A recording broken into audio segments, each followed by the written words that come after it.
That's why we're all here. Oh, forgot to record. We hope everybody's okay with being recorded.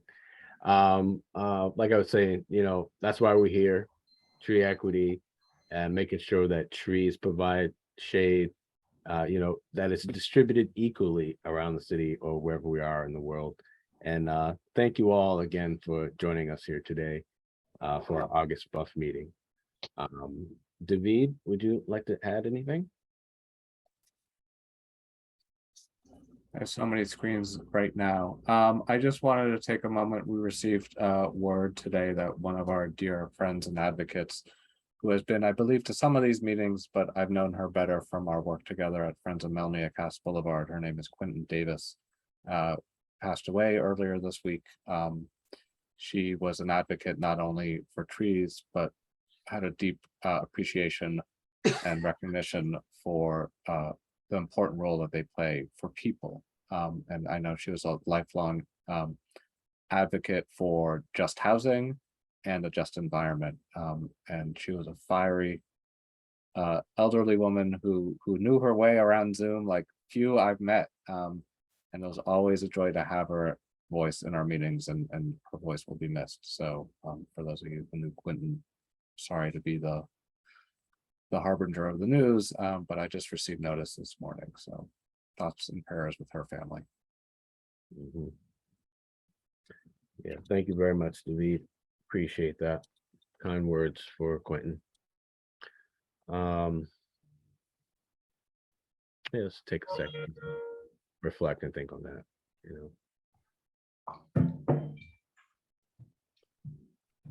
All right.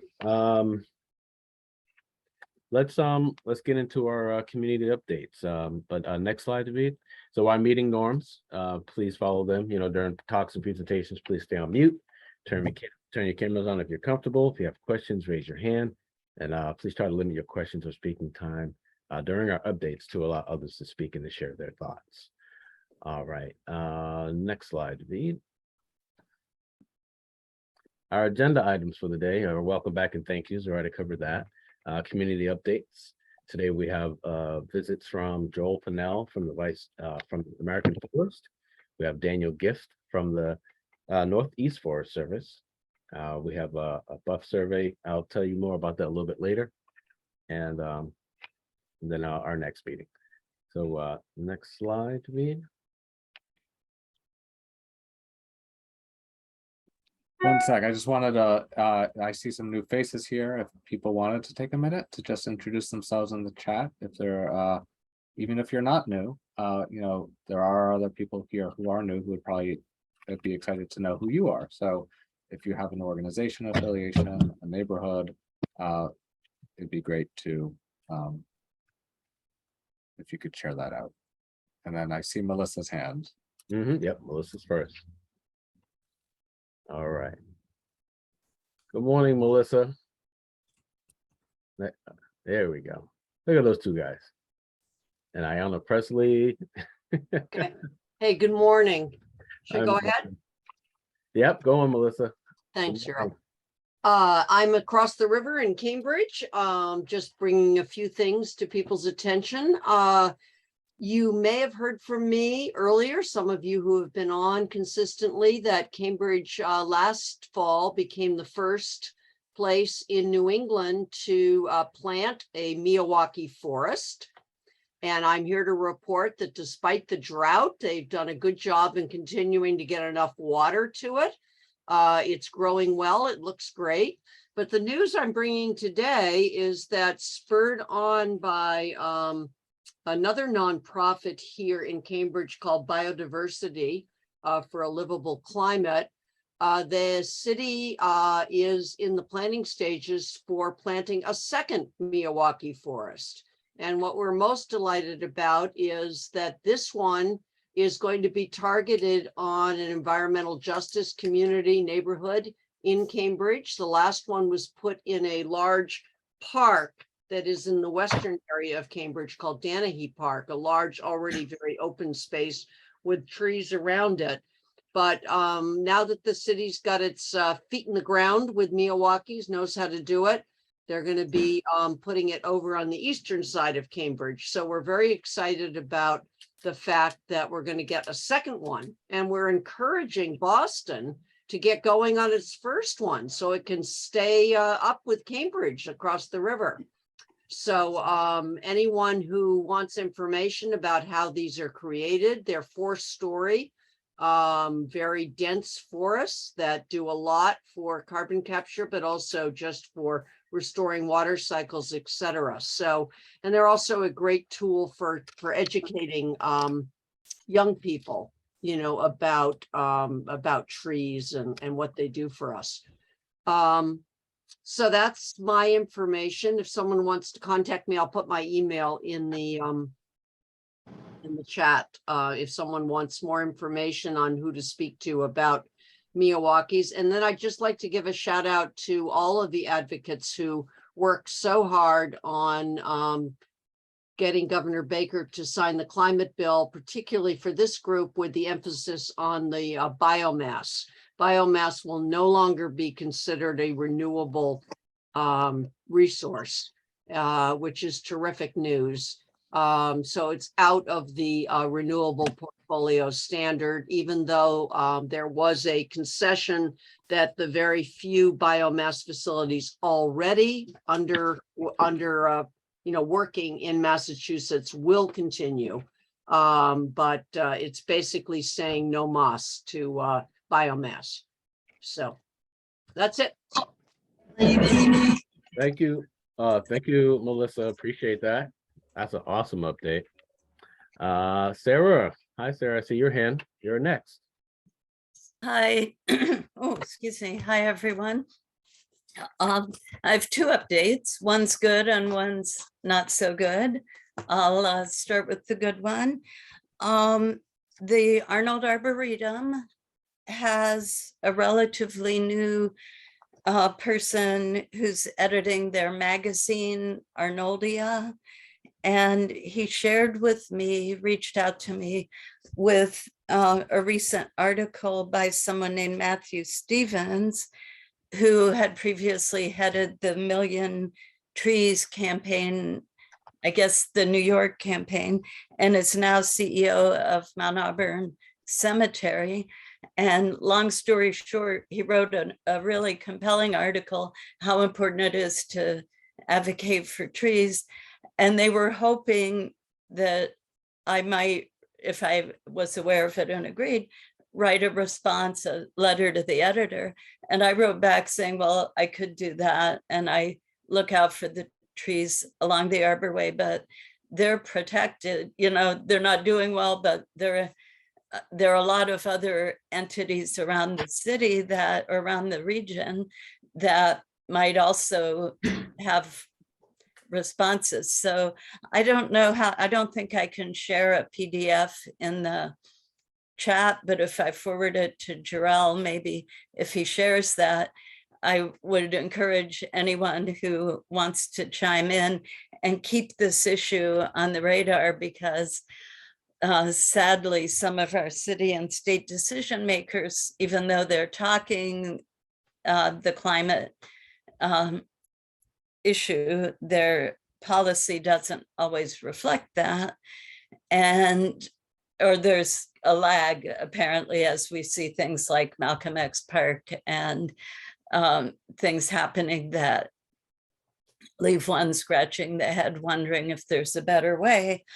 And that brings me to my not so good update, the Shattuck Hospital site that many of you have heard about, formerly part of Franklin Park. Many of us have been hoping the state would consider alternatives that might free up some or all of the parkland. But the RFP is out. The responses are due October 18th, so less than a week away. So that isn't a request as much as an FYI. And if anyone has ideas how to try to get a better outcome there, neighbors in Roxbury and Mattapan, and I see Bill Walczak is on Dorchester, have spoken out, you know, saying, isn't there a way we can not have to choose between these important needs. So I'll stop there. But thank you in advance for all you're doing and anything you might do on these. Thank you so much, Sarah. Much appreciated. Lisa, your hand was up next, then Alana, and then Bill. You're on mute, Lisa. Hi, everybody. Can you hear me? Yes. No. You Okay, might, great. you might My want to, internet is, yeah, you might want to turn your camera off. yeah. Yep, done. That's why my camera's off. Right. Most of the time now. Yeah, so great to see you all. I have a positive update about Crane Ledge Woods. In an interim fashion, we have small victories. The 990 American Legion development proposal did go before. Uh-oh. Looks like we lost her.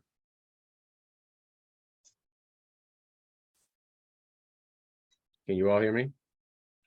Okay. Lisa, you there still? I am. So no.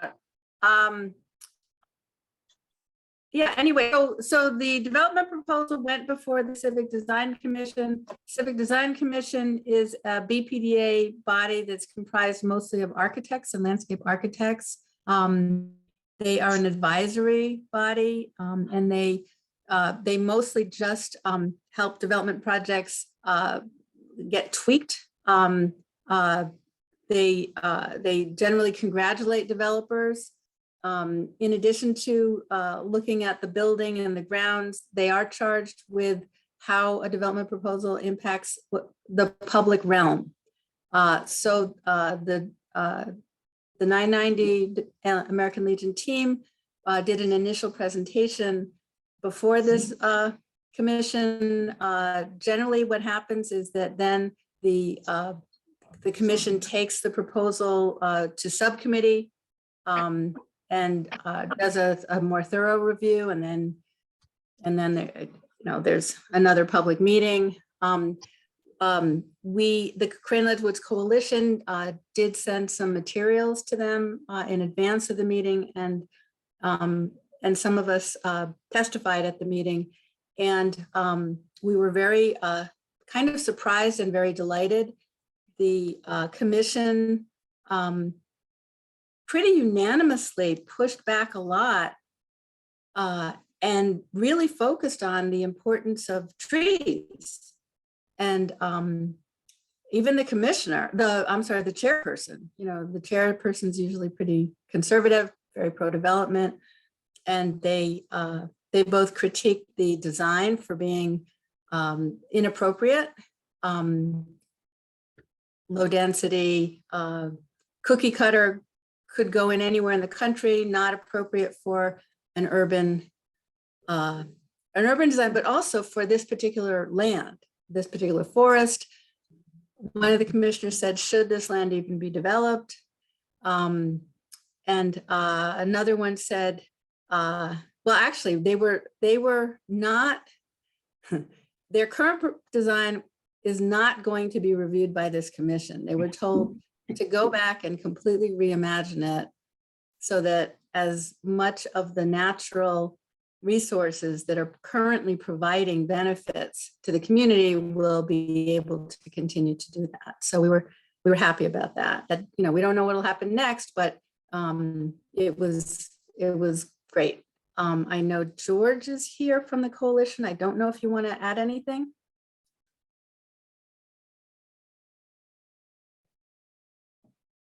Perhaps not, but thank you. All right. Thank you, Lisa. Much appreciated. Great update. That's good news. Alana, you're next. Hi, thank you, Jerome.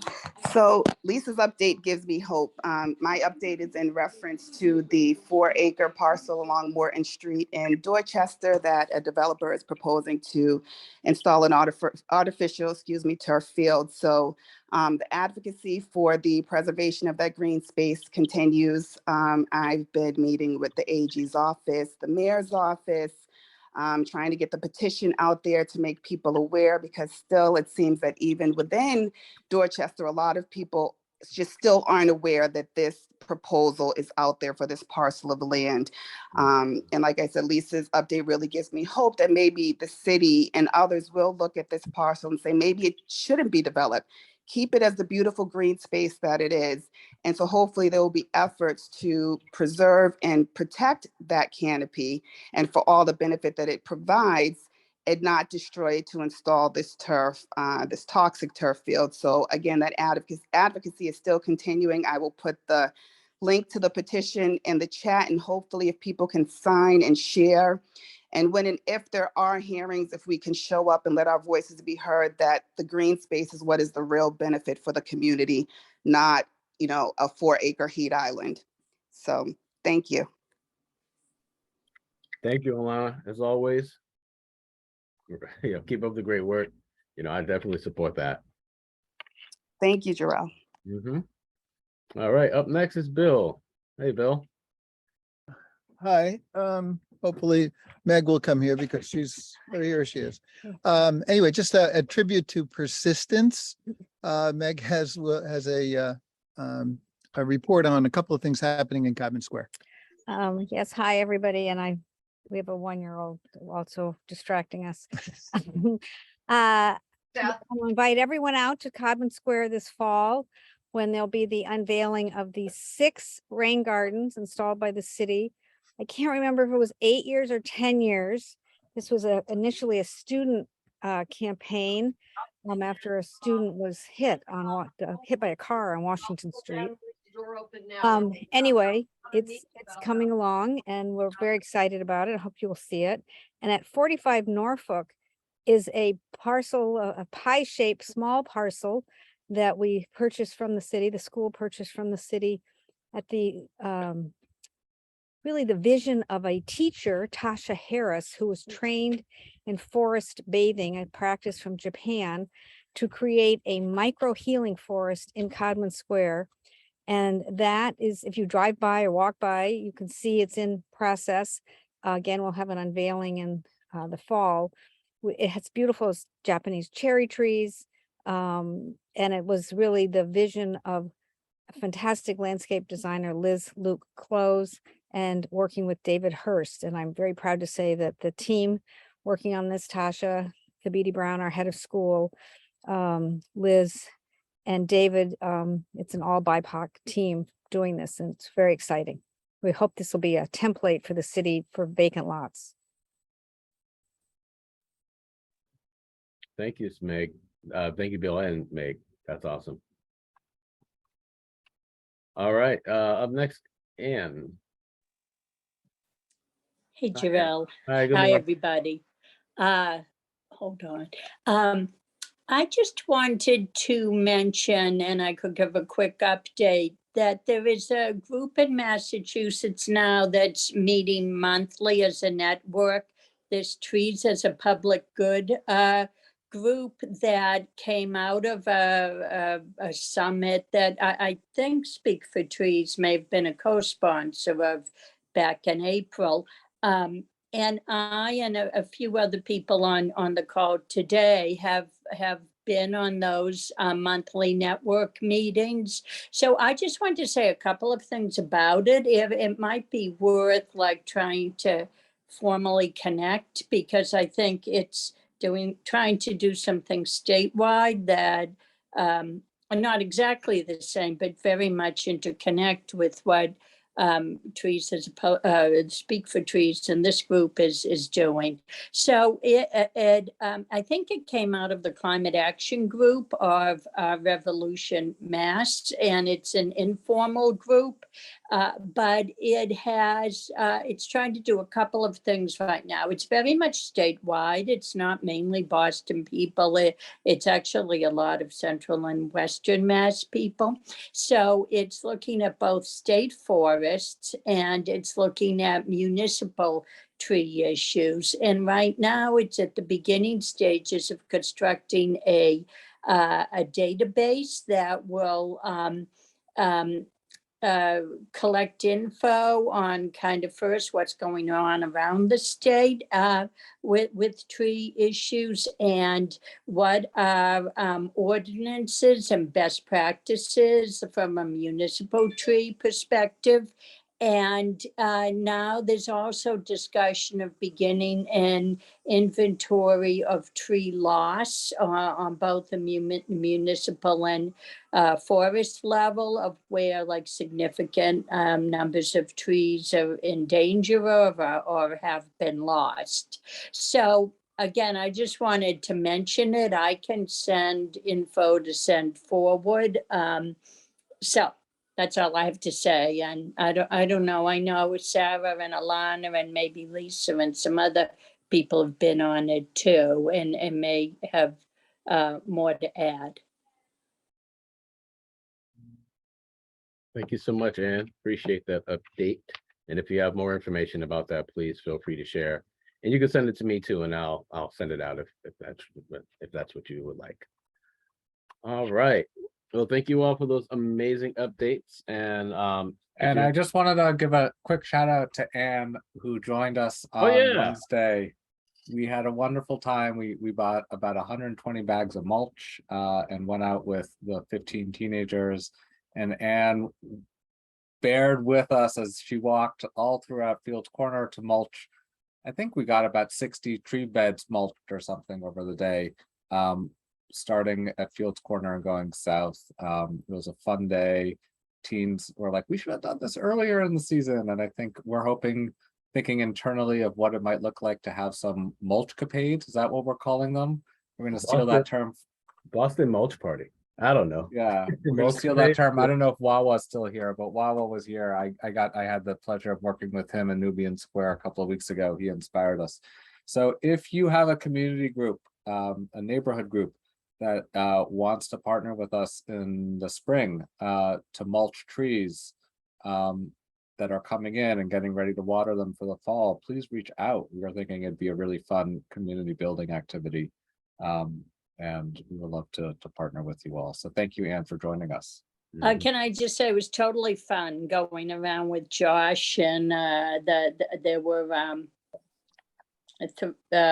4 youth, I guess, on the team I was walking around with. And yeah, it was just a fun thing to do. I had no added value to the whole thing, but it was fun. Thank you, Ann. You're awesome. All right. So thanks everyone again for those amazing updates. If you're interested in supporting any of the work that you just heard, please feel free to connect with the people on in the chat room directly. All right, so moving on to our featured guests. Let's welcome first to Buff, Joel Pannell. Is Joel here? Joel, you here? I am. Oh, all right. There you are. Is it Joel or Joel? How do you you nailed the first and last name perfectly. All right, Joel. Nice to meet you. Nice to meet you. So Joel is the Vice President of Urban Forest Policy at American Forest. So welcome and thank you for joining us. My pleasure. And apologies in advance. I'm a little distracted because I'm watching C-SPAN and I'm also may get a call or text that I may have to respond to. So if I have to jump off, that's my life today. But yeah, thank you for inviting me. And I've had the pleasure of meeting a couple of you before. I know I've met David and a few others. And so it's my pleasure to be on. And I will give a quick update on the Inflation Reduction Act and the urban and community forestry money that I think everyone has been paying attention to. And then I'm especially excited to see that we're joined by someone from the Forest Service as well, because we are quickly turning to implementation. But yes, my update is mostly public information now. So it's things that you all have probably been tracking or seen on the news, but that the Senate on Sunday passed the Inflation Reduction Act. The House is voting, has begun votes today. The over under on final passage is about 3 p.m. I think it all depends on the floor debate and whether or not Minority Leader McCarthy wants to do his grandstanding again, as he did back in the fall when Build Back Better passed, and he spoke for 8.5 hours. So we'll be watching to see what happens, but every indication is that at some point this afternoon, the House will pass that, at which point it would go to President Biden's desk to be signed into law. It is a pretty big deal. Obviously, we're focused on the urban forestry pieces, but there's a lot of tax, health, and other pretty big package. So there will be a lot of considerations in terms of the signing and what sort of place and venue and fanfare they want to do with that. But we're all waiting on that for that to become law. And so what is in it? So I have found that people track the news, people know the big numbers, but many people, including members of Congress, don't actually know what's in the bill. So there's $1.5 billion for the urban and community forestry program. That is over fiscal years FY22, which is the current federal fiscal year, and the money must be spent means the Forest Service has to get it out of the door by FY31. So it's 10 fiscal years. The first year we're already in, and so technically this fiscal year ends in 2 months, and so 9 or 10 years, depending on how you break it down. That's roughly 150 to 166.7 million a year. We know that that program right now gets appropriated about 30 to 40 million a year. So that is about a 5-fold increase. In my view, it's much more significant than that, because usually only about $1 million goes directly to communities through the Challenge Cost Share program. This legislation was written and intended in a way for the Forest Service to be able to grant directly to communities. So the bulk of that money, I'm anticipating will in some form or fashion go directly to communities. The states will obviously still be involved to a large extent. And Danielle may be able to speak more better than that than I don't want to speak for the Forest Service. They have a lot of discretion on how they want to set this up. But my understanding is that the legislative intent is that this is money that's going to go directly to communities where tree canopy is an issue. So the communities where it is needed most. In addition to that 1.5 billion, and I also say on the 1.5 billion, they have 10 fiscal years to spend it. But technically the way this bill is written, because it's a budget resolution bill for FY22, the money is available now. And so theoretically, the Forest Service could put an RFP out for $1.5 billion when this is passed into law. Obviously, there's logistical reasons why that won't happen, but it's not. They don't have to do 150 million every year. They can. My hope would be that they spend it sooner rather than later, because it sounds like a lot of money, but when you talk about the whole country, you talk about over 9 years. It's money that can be spent today. I'm sure Boston could spend quite a bit of that money alone in addressing tree canopy issues. And so the hope is, the money's worth the most it will ever be today. And so my hope is that they would get the money out as quickly as possible. In addition to that 1.5 billion, there's $100 million for the Forest Service to administer the program. So that is huge, considering capacity issues that all federal agencies have. This is sort of unprecedented in my view, in terms of that level of capacity building with the Forest Service, making sure that that is addressed in the legislation. So not just the 1.5 billion in multi-year grants, but 100 million in administration costs. There is also a waiver. So the Challenge Cost Share program through the Urban and Community Forestry Program required a 50% non-federal match. This is very broad language that at the discretion of the Secretary of USDA, any non-federal match could be waived. And so again, when you're talking about areas that may not have the resources to even apply for federal grants, that is a big deal that the match has been, that there is discretion to waive the match.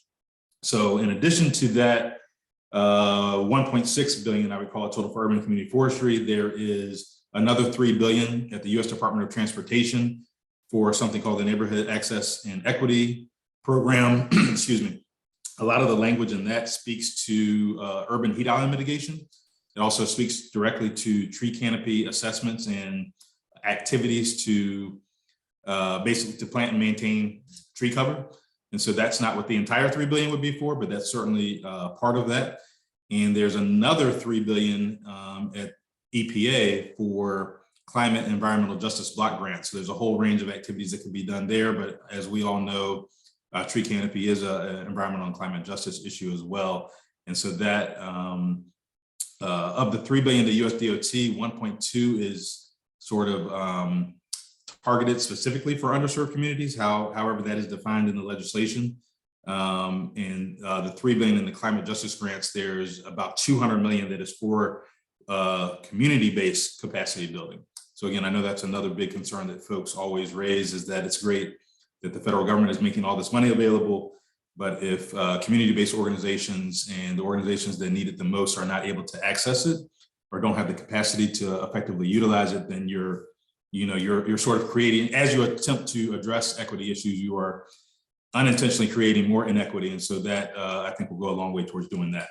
Additionally, there's about 2.6 billion in NOAA coastal climate resilience money. I forgot exactly what that's called. I haven't tracked that one as closely, but that is for coastal resilience and climate resilience. I think a city like Boston could certainly look at that. And it's written very broadly. All these things are written very broadly so that they can fund as many things as possible. Communities can apply for what best fits them. And so that is another bucket of money that urban and community forestry activities could be done. So that is sort of what's in the bill. And again, it is expected to pass the House at some point this afternoon. And we're all really excited about that. A lot of work from a lot of advocates for a long time, and a bit of a roller coaster in terms of thinking that this would ever get done. But it is here. And yeah, with that, I'm happy to answer any questions, but that is the for my Virginia suburbs, that is the DC update. Wow, Joel, thank you very, very much. That was great. It's a lot of information, and I hope everyone captured that. And if anyone has questions, feel free to put them in the chat. Davi, were you about to say something? I was, but I might wait till Danielle, after Danielle's presentation. I'm sort of wondering what the relationship will be like between the U.S. Forest Service and the state agencies here in Massachusetts, the DCR, and probably that's not something you focused on, Joel. So, but maybe but we can leave that as sort of an opportunity. I know American Forest has been really promoting this, and I just wanted to acknowledge like all the hard work Joel has put in. I think you came in about what, a year ago into this position and sort of thrown into the fire and to see this come, roller coaster of a ride, right? We all thought Build Back Better was not going to happen. So thank you, Joel. I know you've been working hard on this. Yeah, no, I appreciate that, David. I think I showed up at the right place at the right time in a lot of ways, but no, a lot of prioritizing this, I think, is something that American Forest did by creating my position. So I've been able to really focus on everyone knew there would be an opportunity for this sort of generational federal investment, whether or not it would get done, and to make sure that if something did get done in a big climate package, that urban forestry was not left behind. And I will add that the original Build Back Better had about 30 billion in overall forestry provisions and 3 billion for urban and community. That 30 billion got cut to 5 for reasons that we can talk about another day, but the 30 billion got cut to 5. And so for the urban to only get cut from 3 to 1.5 is proportionately a huge win. And so, and to your point, David, I am tracking how the Forest Service is going to, implementation is huge. And so how they work with state agencies is something we're tracking, but I will shut up now, and Danielle probably has more insight on that. So all partners are very interested in supporting the Forest Service and making sure this money is utilized as effectively as possible into the places where it really needs to go. All right, thanks, Joel. All right, let's welcome to Boston Urban Forest Friends, Danielle Giff, Northeast Forest Service. Danielle, there? Yeah, I'm here. Good morning, everyone. Yeah, my name is Danielle Gift. I work for the USDA Forest Service, and I serve the Northeast part of Region 9, which is this huge region of the US that stretches from Minnesota to the East Coast, and then from Maine all the way down to West Virginia and Maryland. So it is a very large region of the country. There are actually 3 people in my position that do the same thing as me. We have someone in the Minneapolis office that does urban and community forestry, and someone who works out of Morgantown, West Virginia, and she serves the mid-Atlantic states. So my job is to serve the 7 states in the Northeast. That's New York and the New England states. I just joined the Forest Service at the end of March, and so I am relatively new in my position. Some of you may have known John Perry. He is my predecessor. He retired a little over a year ago, actually, at this point. He's still around. I'm going to have dinner with him on Saturday, so it's good to have that connection. And so I know I recognize 2 faces on this call. Actually, David, I've known through the Urban Ecology Collaborative. He's one of the co-chairs, and so I've known him for a little bit. And Erica Holm, recently just met her. So everyone else on this call is brand new for me, and I'm really excited to meet you all. So thanks for inviting me. In terms of the Inflation Reduction Act, I didn't really prepare notes to talk about it today. It's still fairly new for us, and we're building building our knowledge base on it to understand exactly what the implementation is going to mean. So Joel's overview was fantastic. It was really a good oversight or good overview, and it's also what I know. So right now we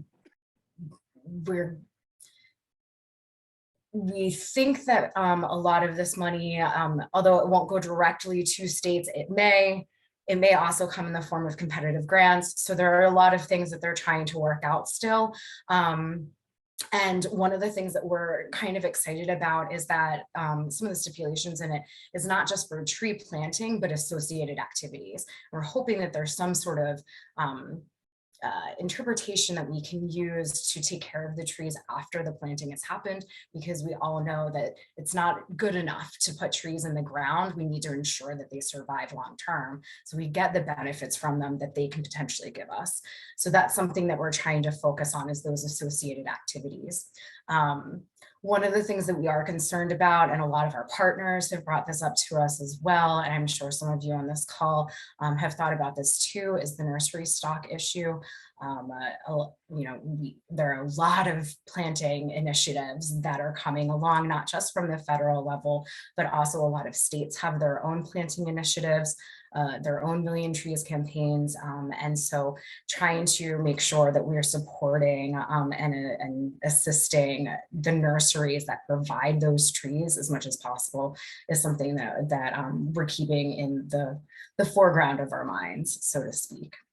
So happy to answer any questions. I kind of treating this as more of an informal introduction, and hopefully I'll get to work with a lot of you moving forward and into the future.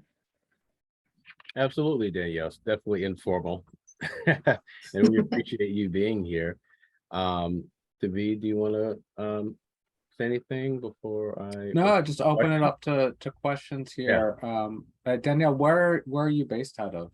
Physically? Thank you. That's a great question. So I am a recent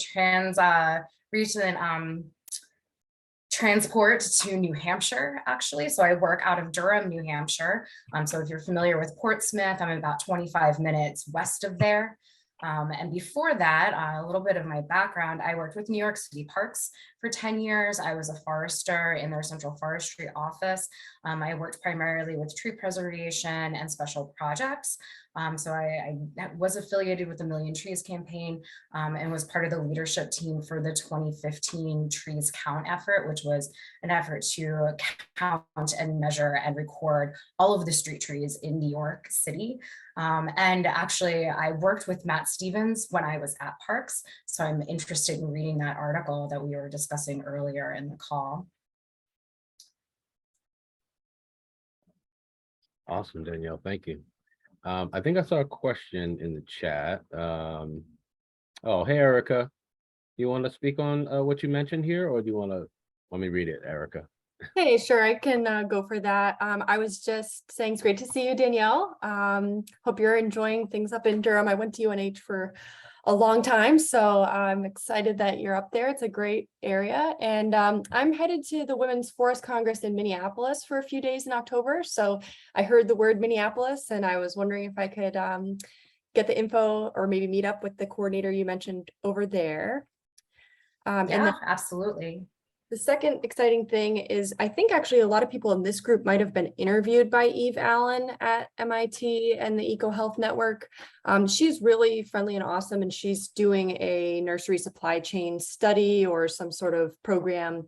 So I put the link to their people in the chat. Thank you so much. I appreciate that. Awesome. Thank you, Erica. Is there anyone who has any questions that they'd like to ask Danielle or Joel? Joel, excuse me.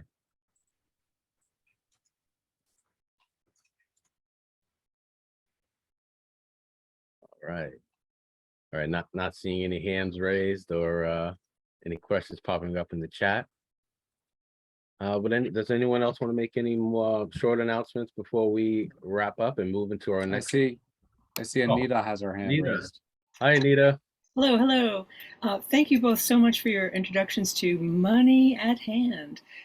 How do we begin, us guys who are sort of trying to educate ourselves on everything, how do we begin to understand the possibilities, the funding possibilities, and how to go about accessing them? Like, is there a great online resource that we can begin to do our self-education with? Thank you.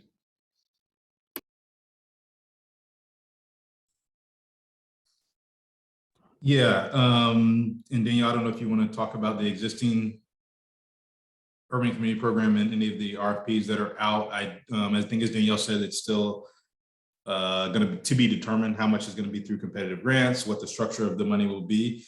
I will say that, again, the legislative intent was that the Forest Service has pretty broad authorities to do a lot of things. And so it's all based on the Cooperative Forestry Assistance Act of 1978. And so if you read through that, that's the basis of the Urban Community Forestry Program. And it gives the Forest Service the authority to, for example, plant on private land. And because that comes up a lot as well too. The Forest Service actually has the authority to do that.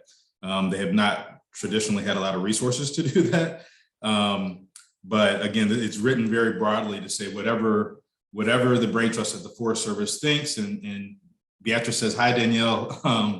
I was texting her this morning, but yes, I in terms of like what communities can do to prepare, my suggestion would be, I think again, this is all assumptions that I am making, but conversations I've had that there will be cities that have comprehensive urban forestry plans and are really ready to go. There's probably going to be a bucket of money for them to help leverage what they're already doing. And so that's my sense of Boston. I may not, that's coming from a place of ignorance, but then there's also going to be probably a bucket of money for cities that don't have the capacity, that are trying to develop urban forest management plans, that are still looking at what they need to do. And so I would encourage any city to just put together your list of what it is that you need to do. If you've already got a great comprehensive plan, but you really need more money for protection of existing canopy or for workforce development or wherever it is, I think the more cities are able to put together a comprehensive plan about this is what we'd like to do, and some more federal investment will really help us get to the next level. I think that is going to be an attractive competitive proposal. They're going to be looking for wins off the bat. And so if you can demonstrate that we can use this money effectively pretty quickly, that's going to be attractive to show some early successes. It's policy, but it's also politics. And so if they can demonstrate that they've got successful projects, that's going to go a long way. So I don't know if that answers your question, but that's sort of how I have thought about this. Yeah, and to piggyback on that, not only thinking about your projects, but thinking about partners. and who can implement the project itself. One of the exciting things about this money is that it's not just tied to state authorities, it's also available for nonprofits, for city governments. So it's not just for the states, and that's really, really exciting. Typically in the urban forestry program, the bulk of the money comes from appropriated funds and goes directly to the states, and the states can distribute the money however they want to. They'll either do a pass-through grant so that there's a separate grant for another entity that they work directly with, and they take some of their appropriated money and they kind of hand it over to that other organization, and then we'll manage the grant for them, or they can manage the grant themselves and do pass-throughs internally. So that's one way that money gets to the states from the federal government. There's also the bipartisan infrastructure law that was passed recently, and so we're already working on distributing that money. That's going directly to the states. So the thing that's really exciting about this money is that it's available outside of the state realm. So that's something to think about, is what nonprofits, what organizations could you work with to get these projects implemented on the ground. The other thing that I'll mention, and Joel had mentioned this earlier when he was talking about the infrastructure, or we keep saying that Infrastructure Reduction Act because it all starts with an I, sorry, with the Inflation Reduction Act, is that the priority for projects is going to be projects that benefit underserved communities. The Forest Service is working on and about to release their Equity Action Plan. And one of the components of that plan is an initiative called Justice 40. And Justice 40 is an initiative whereby we want to ensure that our assistance is going, 40% of our assistance is going to underserved communities. And so that is something that we're focusing on. When I read grant narratives, one of the first things that I look for is any sort of mention of serving underserved communities and providing assistance there. Any sort of diversity, equity, inclusion, accessibility can mean a whole bunch of things. And the other part of Justice 40 is actually looking at climate change initiatives and workforce development. So those are all, those three key things are things that I look for when I'm reading through grant narratives. So those are, I would kind of prioritize that and figure out ways that you can work these into your projects as well. That's awesome. Thank you, Danielle.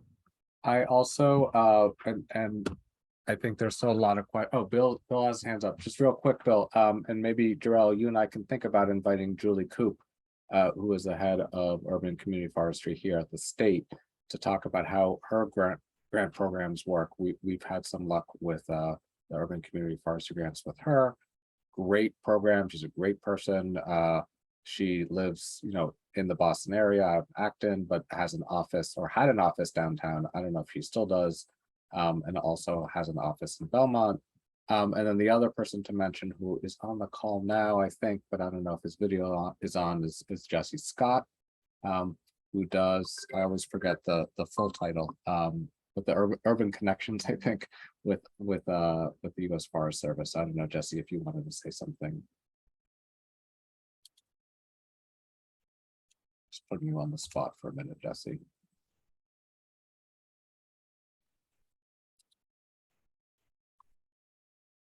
All right, well, he might not be on anymore. I just got a private message from Bill Walzak. I'm going to call it out. Bill just texted me, Kate England would be a good person to bring to Buff. And we actually had her scheduled originally to join today, and we thought it would be too much to have 3 presenters. So Bill, she will be with us next month at the next Buff meeting. So Bill, you have your hand up. Yes, I got in late, so I wanted to know the gist of this. I've been meaning to get there earlier, but it's August. And so, as you know, David, we were working with UNLR to do our garden piece. So I wanted to know how that would tie into what, you're doing here. And I have another question, just one more question. Can you just describe who UNLR is and what the garden is, Bill? United Neighbors of Little Roxbury Yeah, United Neighbors of Little Roxbury started in 1971 as a advent to prevent the highway from coming in and taking over the homes of people for $10,000 and forcing them to leave. It evolved into a group of people that were community minded, and they did successfully stop the highway, which is now near Cass. But 2,500 homes were lost as a result of the fighting, and it stopped at that church that we now own. We own property at 90 Windsor Street as a community group. The garden is now being joined with the property that we have, and we're providing housing and gardening and a center there at that location. Just recently, we've worked with the city. There's a community garden that's there, and it's it's always been associated and connected with UNLR, but now it will be officially done. So we won the grant that they have there to own it in perpetuity, and also to move forward. So that's what we're doing, is we're solving some of the issues of housing, of open spaces, of community gathering, and other things as well. But it's just, that's not an exclusive list. As you know, David, we were doing something with EPA, and the Department of Revenue was kind of welch on some of the money they're supposed to grant us. And so we are working with Cooperstown to get that money that we did. We fulfilled all the regulations. We got it in April, and then in July they changed the regulations and then said, oh, well, we don't owe you. So we're looking for allies to support us in getting the Department of Revenue to honor what they said with this group, where EPA gave us a grant of $200,000. So this grant stuff is something that's new to me. But I also want to know, well, okay, how do we work? Because we do have land, we do have open space. People like Lolita Parker Jr. and London Parker Jr. are really stepping into the space and connecting the garden with the gardeners in the area. And so we just wanted to explore those things. I see Tamika is here, so she knows something about it as well. Yeah, so maybe I can frame the question for Joel and Danielle in a way that I think connects what you're asking to their expertise. And Bill, you can tell me if this is helpful or not. We do have in Boston different kinds of open space, and some of them are more like community gardens versus forests. Is there funding stream available for that kind of project? Yes. Is that appropriate, Bill? Yes, Does that that's better phrasing. Yeah, I've been tracking some of these things. So you mentioned EPA. I know that I've had conversations with EPA. They said they funded a number of community gardens. They are interested in using some of their brownfield money and other money, again, billions of dollars, to fund more urban forest projects. And so we may even be trying to do a webinar with EPA and urban forestry stakeholders about how they can access those funds. But it sounds like you've had some experience with EPA. That wasn't the best. I do know that as you were describing what you're doing, there is a new program at USDOT, the IIJA, so the infrastructure law, and I mix them up all the time as well, Danielle. But there's a reconnecting communities program that is really about doing that sort of thing, about communities that have had highways built through them, often in Black and brown communities, often replacing trees with concrete. And so there was a focus and effort through that program to sort of regreening as part of that I would be focused on, to do a lot of different things, but it has all those connections to affordable housing, to reducing air pollution, and all those things that we know that trees do in areas like that. So that sounds like that would be, that program is usually funding metropolitan planning organizations and folks like that who access federal transportation dollars and administer it locally. But that's something I would look into. And then in terms of, there are these National Park Service urban park grants. So the Outdoor Recreation Legacy Partnership grants, I believe Boston may have received one of those. That program's about 7 years old. There's the Community Open Space Program, which did not get an increase in funding in IRA, but that is out there as well. So that's another program that can look at sort of forest patches. If the issue is publicly trying to buy some of those forest patches, there is some money for that as well. So I think there's a lot of different things, and if you're able to put together or share what the plan and vision is, I think there is a number of different federal grant programs that could potentially. Well, Joel, I just wanted to say that it's not the EPA, it's more like the Department of Revenue for the state of Massachusetts is doing it. The EPA is supporting us, but they changed some sort of regulation there where we were supposed to get some rebates on the $200,000 we spent with the EPA renovating that land there. And so they changed regulations in July, but we got ours in April, and now we're tussling with them about why would you retroactively make it where you cannot give us our rebate that we've earned.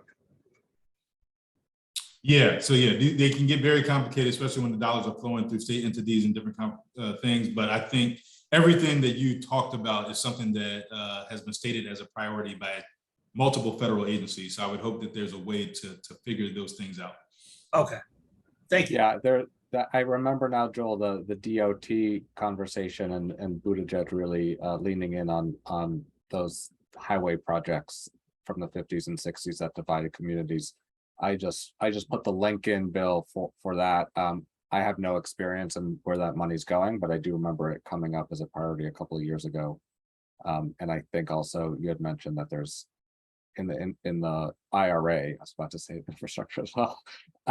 There is that line that you mentioned about the DOT having additional funds for that type of work. So I think a lot of this bill will probably line up. I'm not sure the U.S. Forest Service money, and Danielle, you can speak to this probably better than I can, would line up with a community garden, but maybe it would. I'm not sure. Oh, and Danielle is starting, her internet is starting lunch break, so. Anyways, I do want to be mindful of time. We have a minute left. I wanted to thank Joel and Danielle for coming, and Joel, I'll let you close out the meeting. Yes, thank you all for being here. Really appreciate your presence and all your input and insight. And I would just like to end us.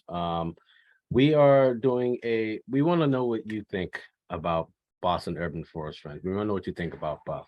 We want your feedback, and we want you to help us improve. To those of you who are new, we would definitely love your input. Those of you who have been here for a long time, we would really love your input. I'm going to put a link in the chat for everyone to fill out on your own time. It's a very short survey. Let me just get there. There we go. It's in a Google format, Google Forms format. And it would just be really great if you could just do this, fill out the survey for us and help us improve what we're doing here at Buff. So it's a light ask, and we hope that you could do this for us. And Lonnie, I see your hand is raised. Lonnie? Yes. Hi, thank you for sharing. I clicked on the link and it says something about I need permission in order to access it. All right, we will do that. Okay, perfect. Thank you. That's my fault. Oops. Let me just do that right now. I hate Google surveys sometimes for that because it defaults to only people in your organization. Yeah. So, all right, let's see. Always have to remember. Try it again, everyone. See if that works.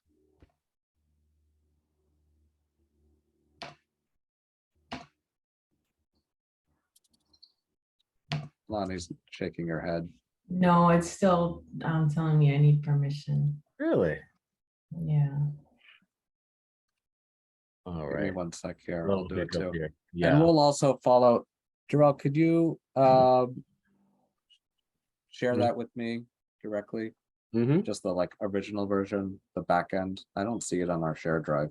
When I tap it, it says I need permission.